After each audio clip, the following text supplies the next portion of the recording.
É isso aí, galera. Bom dia, boa tarde, boa noite. Não sei qual vai ser o horário que você vai estar acessando a esta aula extraordinária de ensino religioso. Galera, poxa vida, infelizmente, neste momento não podemos estar juntos por força maior, né? Essa força maior chamada de Covid-19. Muito bem, por esse motivo não podemos estar juntos, mas fisicamente, né? Porque virtualmente vamos estar juntos sim, sempre aí pertinho de você. O Colégio Adventista, Educação Adventista, sempre aí pertinho de você, representado aqui pelo professor Augusto Screma. Meus queridos, eu preparei algumas aulinhas espertas aí para vocês, muito bacanas mesmo. E eu vou começar mostrando para vocês do que eu vou estar falando, sempre com aquela qualidade que vocês conhecem, né? Aquela coisa boa. Olha só, isso aí é nosso índice.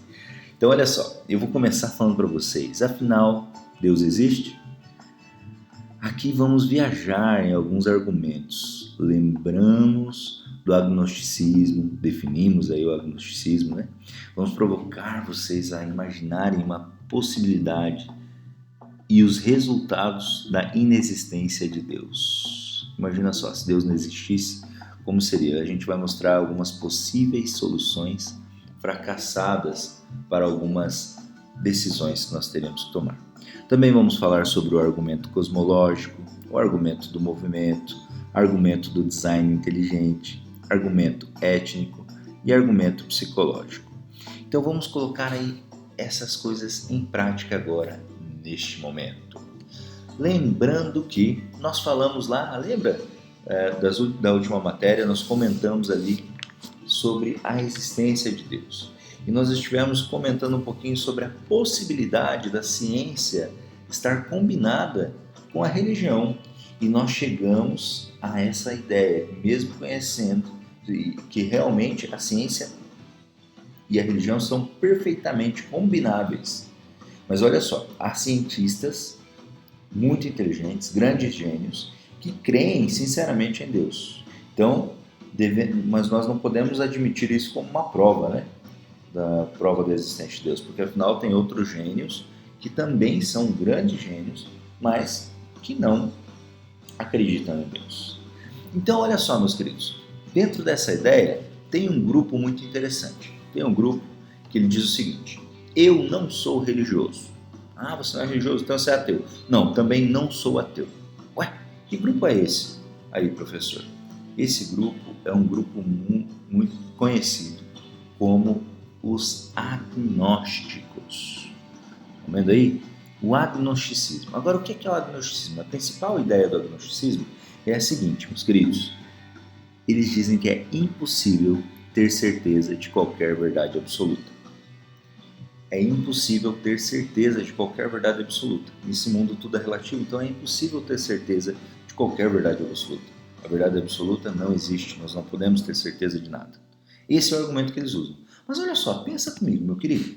Se é impossível ter certeza de qualquer coisa, de qualquer verdade absoluta, como podemos ter certeza de que não se pode ter certeza? Estão filosofando aí comigo, meus queridos? Olha só, é simples. Eles dizem que é impossível ter certeza de qualquer coisa. Não é possível ter certeza de qualquer coisa. Agora, como é que eles podem ter certeza que é impossível ter certeza de qualquer verdade? Não bate, há uma contradição. Uma contradição. Agora, olha só, o agnosticismo, bem no fundo, você acaba tendo uma justificativa para fugir do problema, né? Você diz, eu não sou nem religioso e nem ateu, eu sou agnóstico.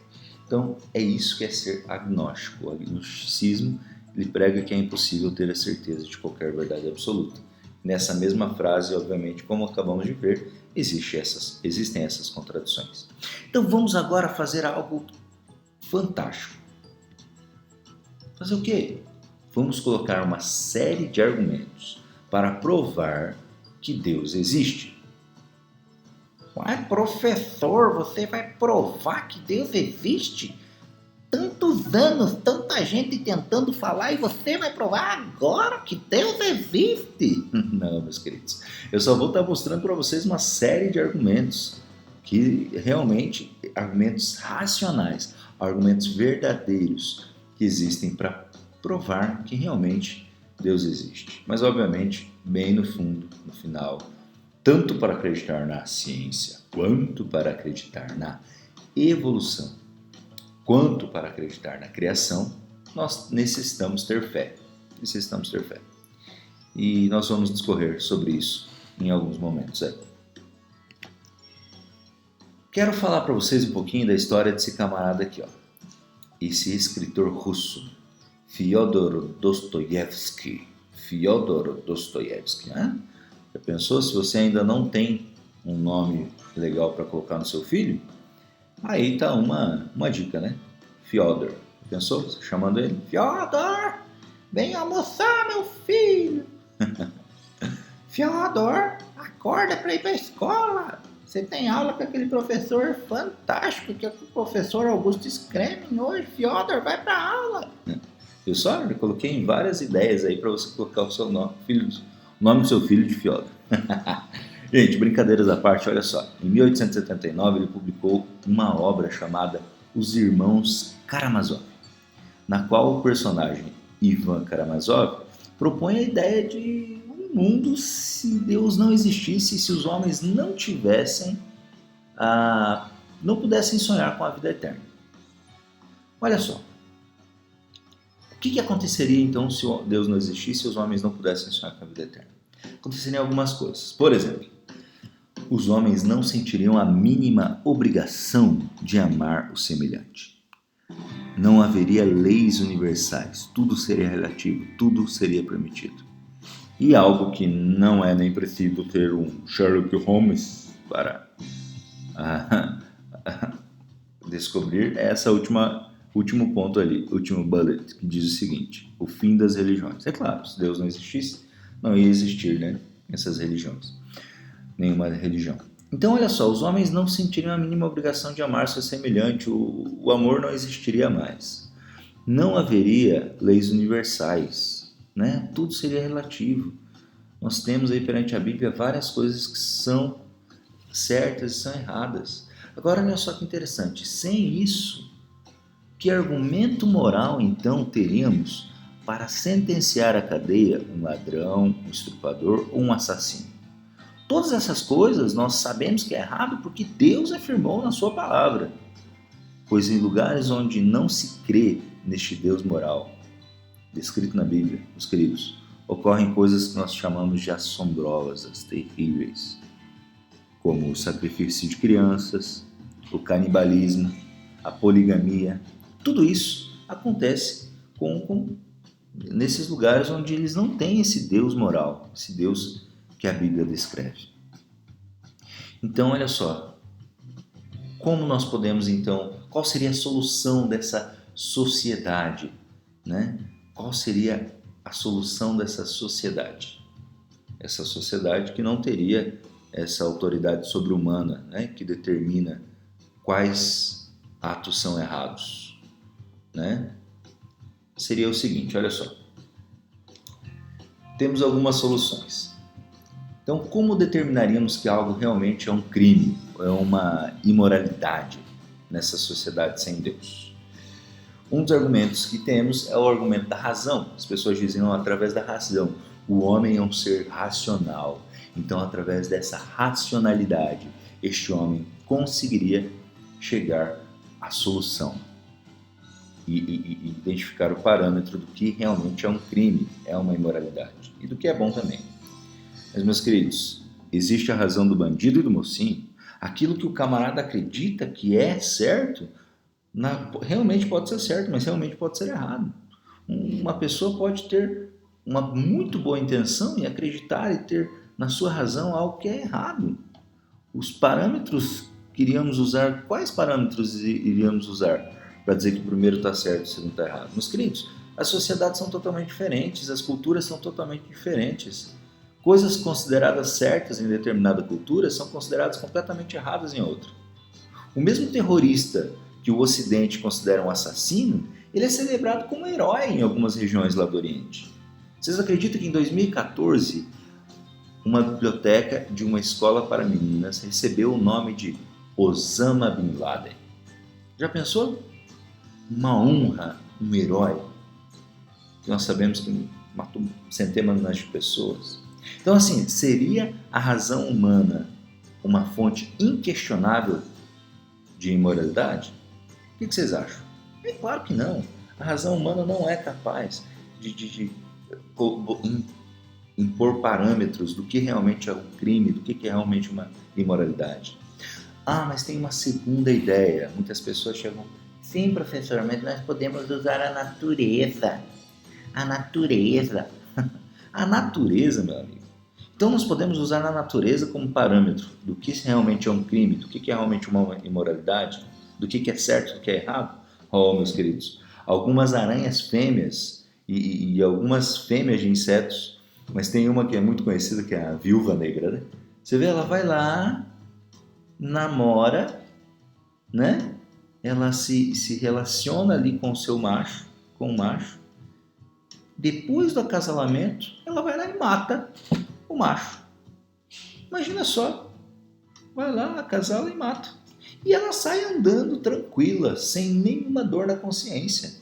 Talvez até cantando uma canção. Já pensou a aranha andando? A dona aranha subiu pela parede, veio a chuva forte e a derrubou. Não, cantar ela não.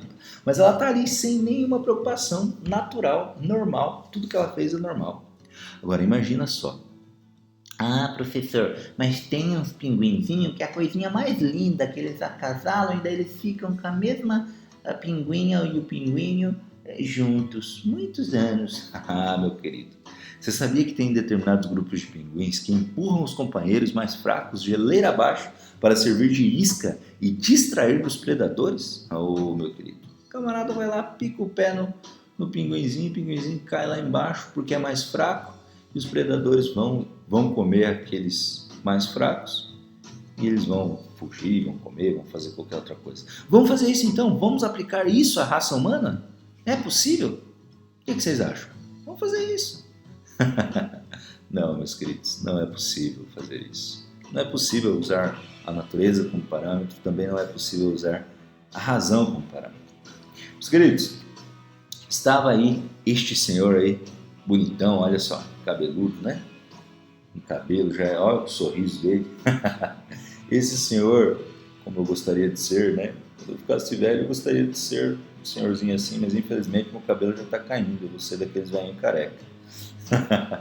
Mas olha só, esse doutor Ravi Zacharias, doutor Ravi Zacharias, um grande apologista, ele estava realizando uma palestra numa universidade americana, quando de repente uma jovem muito agressiva interrompeu ele, dizendo o seguinte: não creio em Deus, por causa das coisas ruins que acontecem nesse mundo.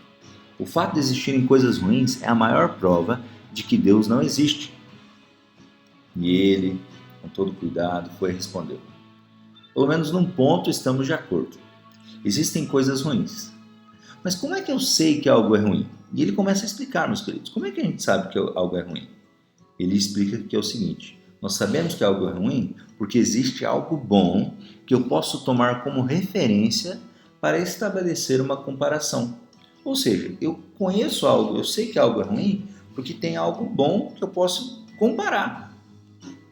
Se existe o bom e o ruim, deve existir então uma lei universal que determina que o que é bom e o que é ruim. Então assim, se existe o bom e existe o ruim, deve existir uma lei universal que determina o que é bom e o que é ruim. Então, para existir esta lei universal, tem que existir um legislador universal. Tem que existir alguém que criou essa lei universal. Nós chamamos esse legislador, meus queridos, de Deus. Agora, para aquela menina, esse legislador não existe. Logo, então, não existe a lei, nem mesmo o padrão que é certo e do que é errado. Então, meus queridos, o ponto inicial dessa menina, da ideia dessa menina, fica sem sentido. Como é que a gente vai saber que realmente o mal é mal? A gente só sabe que o mal é mal porque existe o bem. E se existe o bem, se existe o bem, significa que existe o bem e o mal. Então nós podemos aí comparar o bem e o mal. E se nós podemos comparar o bem e o mal, tem que existir uma lei, uma legislação que mostre o que é bom e o que é ruim. Agora, se existe essa legislação, tem que ter sido criada por um legislador. E esse legislador, nós obviamente chamamos de Deus. Deu para entender? É uma filosofia em cima da outra, muito boa resposta do Dr. Ravi Zacarias, ou Zacharias, não, é Zacarias mesmo. Beleza, galera?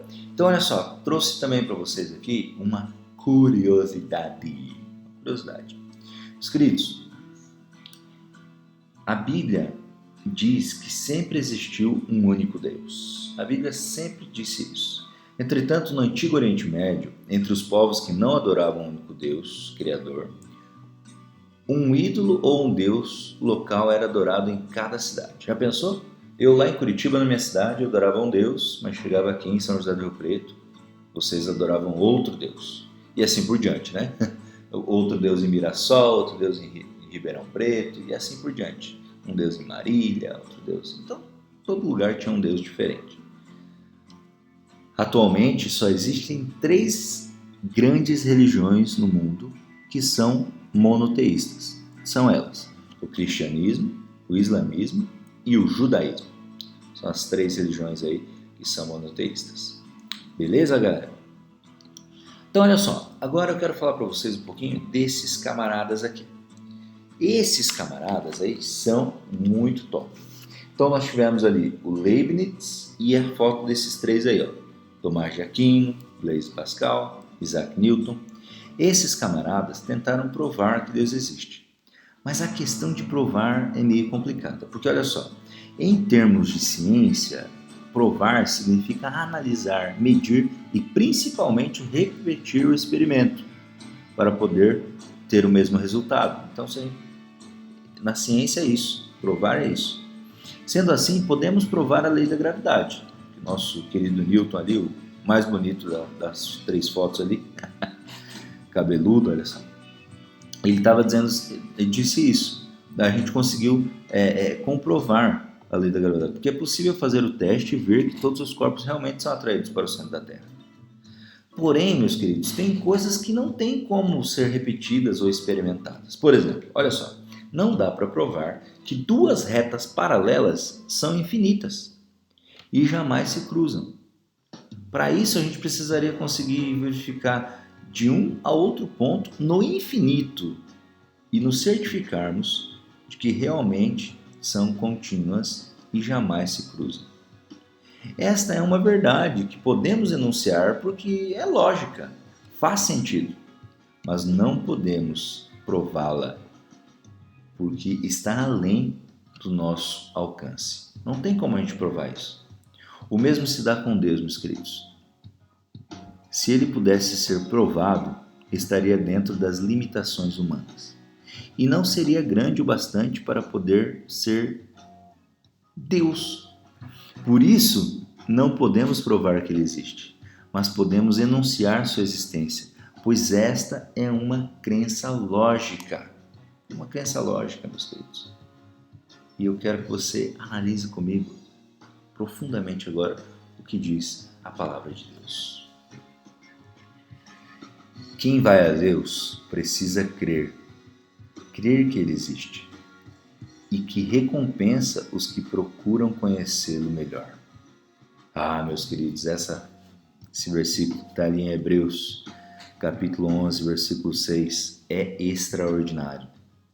Meus queridos, quem vai a Deus precisa crer que Ele existe. É óbvio, se a gente vai a Deus, a gente já crê que Ele existe. E que Ele recompensa as pessoas que procuram conhecê-lo melhor. Ah, meu querido, como é que pode um Deus extraordinário, que fez os céus, a terra, fez tudo o que a gente conhece, realmente se importar com nós, pequenas formiguinhas humanas, que simplesmente quer que nós procuremos conhecê-lo melhor. E por procurarmos conhecê-lo melhor, além de tudo ainda, Ele nos dá uma recompensa. Amado, que nós possamos buscar, conhecer, procurar conhecer cada vez melhor o nosso Deus. E que desta forma possamos entender mais e mais da onde viemos, como viemos e podermos acreditar mais neste Deus de amor que se importa com cada um de nós. Que Deus abençoe a cada um de vocês, meus queridos. Nos vemos na próxima aula, esperta como sempre. Deus abençoe a cada um. Tchau, tchau.